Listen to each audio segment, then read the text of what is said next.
কোনো কিছু খেতে ইচ্ছে করছে না, কাঁকরোলের এই রেসিপিটি একবার বানিয়ে খেয়ে দেখুন। শুধু একবার না, সত্যি বলছি বারবার খেতে ইচ্ছে করবে। এই যে দেখো, আমি বড় সাইজের 4টে কাঁকরোল নিয়ে নিয়েছি। এবার এগুলোকে দুই পাশ থেকে বোটোগুলো ছিলে মাঝখান থেকে এরকম করে কেটে নিব। কেটে ভালো করে ধুয়ে নিব।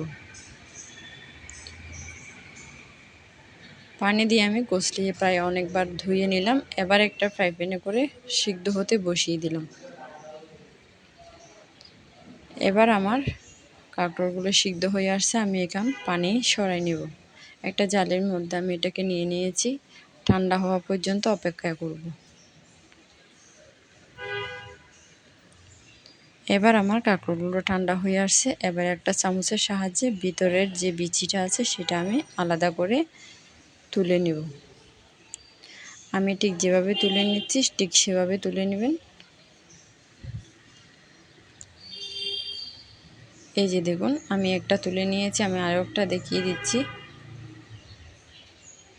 চামচ দিলে মাঝখান থেকে খুব সুন্দর করে বিচিটা খুব সুন্দর করে উঠে আসবে। এই যে আমি এখন সবগুলোকে এরকম করে উঠাই নেব।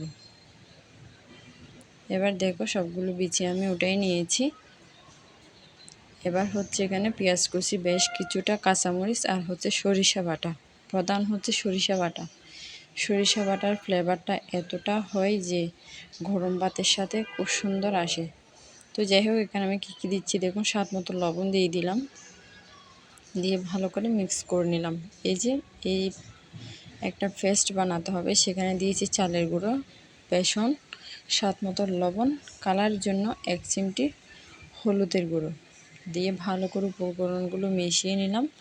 একটু একটু পানি দিয়ে আমি একটা পেস্ট বানিয়ে নেব।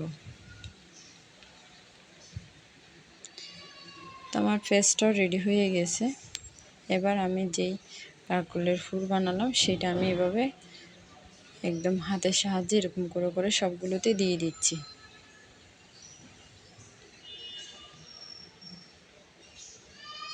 আমি ঠিক সেভাবে যেভাবে দেখাচ্ছি আপনারা ঠিক সেভাবেই করবেন। পেঁয়াজ কাঁচামরিচটা যত বেশি দিতে পারবেন তত বেশি স্বাদ হবে। এখানে আমার ধনিয়া পাতা ছিল না, তাই ধনিয়া পাতাটা আমি স্কিপ করেছি। আপনারা চাইলে ধনিয়া পাতাটাও দিতে পারেন।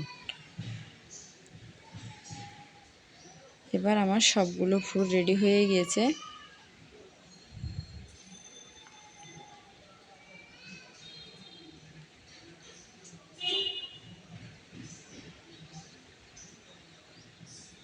এই যে সবগুলো আমার রেডি হয়ে গেছে। এবার আমি চুলায় কড়াই বসিয়ে বেশ কিছুটা তেল দিয়ে দিলাম।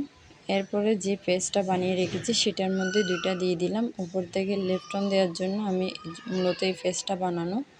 2টাকে আমি ঠিক সবগুলো কাঁকরোলের মধ্যে এরকম করে দিয়ে এবার তেলের মধ্যে ছেড়ে দিলাম। চালের গুঁড়োটা অবশ্যই দেওয়ার চেষ্টা করবেন। চালের গুঁড়োটা দিলে একটু মচমচে হয়। এই যে দেখুন, আমি এখানে কোনো রকম ঢাকা দিচ্ছি না। এপাট ওপাট ভালো করে লাল করে ভেজে নেব।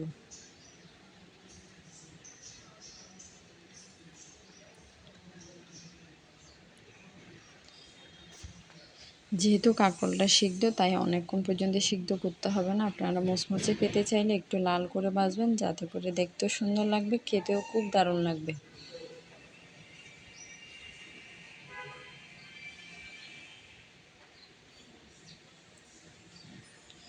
এবার আমি নেড়ে চেড়ে প্রায় অনেকক্ষণ পর্যন্ত এগুলোকে লাল করে ভেজে নিলাম। এবার দেখুন কি লোভনীয় হয়েছে। সবাই একবার ট্রাই করবেন অবশ্যই। একবার খেয়ে দেখবেন, বারবার